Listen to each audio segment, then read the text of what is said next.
اب ہم جاتے ہیں گزرتے ہیں، کوئی محل بنا دیکھا بہت عالی شان،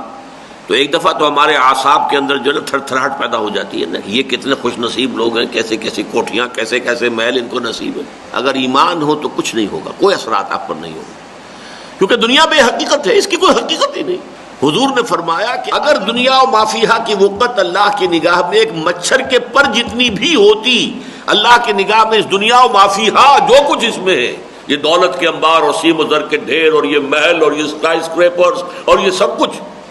ان سب کے سمیت ان کی اگر اللہ کی نگاہ میں وقت ایک مچھر کے پر کے برابر بھی ہوتی تو کسی کافر کو یہاں سے ایک گھونٹ پانی بھی نہ دیتا۔ اللہ نے تو اس کو عام کیا ہوا، کافروں کے لیے کھاؤ پیو عیش کرو، دنیا کے سب کچھ دے رکھا، اس لیے کہ اس کی حیثیت ہی کوئی نہیں۔ بلکہ فرمایا گیا سورہ زخرف میں کہ یہ اگر اندیشہ نہ ہوتا کہ ساری دنیا کافر ہو جائے گی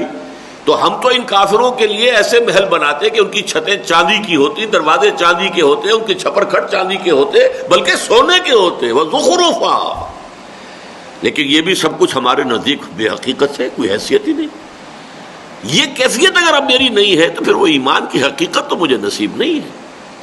معلوم ہوا کہ میرے فکر و نظر کے اوپر غلبہ تو یہی ہے کہ اصل اہمیت اس دنیا کی ہے، مال و دولت کی ہے، یہاں کے محلات کی ہے، یہاں کی آسائشوں کی ہے، یہاں کے عیش کی ہے۔ اگر یہ ہے حیثیت تو پھر ایمان بالآخرت کہاں ہے؟ وہ تو صرف ایک عقیدہ ہے، پوٹلی بندی ہوئی دماغ میں کہیں رکھی ہے